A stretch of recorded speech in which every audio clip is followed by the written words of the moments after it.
The Holy Gospel for this Sunday, Palm Sunday, comes from Matthew, the 27th chapter, verses 11 through 54. Glory to you, O Lord. Now Jesus stood before the governor, and the governor asked him, "Are you the king of the Jews?" Jesus said, "You say so." But when he was accused by the chief priests and elders, he did not answer. Then Pilate said to him, "Do you not hear how many accusations they make against you?" But he gave him no answer, not even to a single charge, so that the governor was greatly amazed. Now at the festival, the governor was accustomed to release a prisoner for the crowd, anyone whom they wanted. At that time, they had a notorious prisoner called Jesus Barabbas.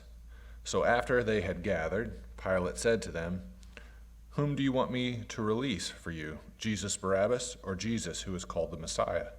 For he realized that it was out of jealousy that they had handed him over. While he was sitting on the judgment seat, his wife sent word to him, "Have nothing to do with that innocent man, for today I have suffered a great deal because of a dream about him." Now the chief priests and the elders persuaded the crowds to ask for Barabbas and to have Jesus killed. The governor again said to them, "Which of the two do you want me to release for you?" And they said, "Barabbas."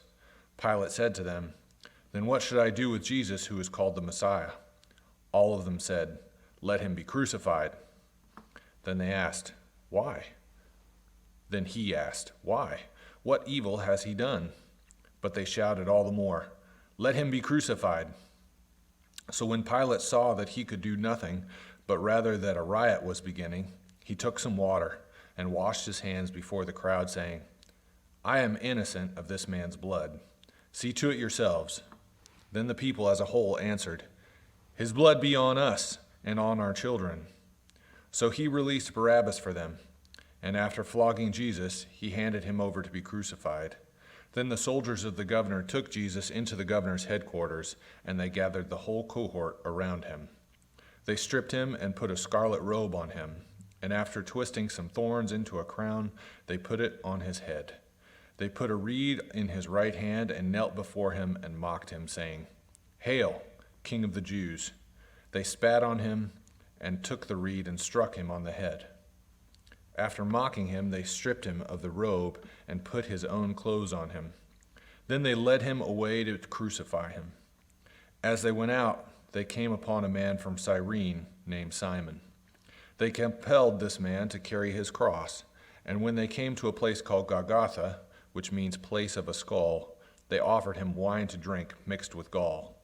But when he tasted it, he would not drink it. And when they had crucified him, they divided his clothes among themselves by casting lots. Then they sat down there and kept watch over him.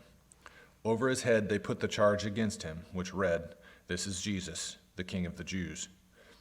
Then 2 bandits were crucified with him, one on his right and one on his left. Those who passed by derided him, shaking their heads and saying, "You who would destroy the temple and build it in 3 days, save yourself. If you are the Son of God, come down from the cross."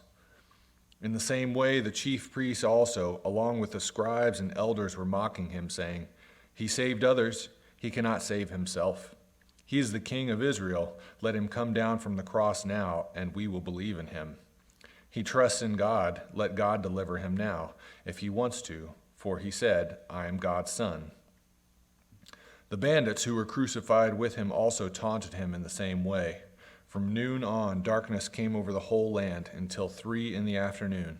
And about 3 o'clock, Jesus cried with a loud voice, "Eli, Eli, lema sabachthani," that is, my God, why have you forsaken me?"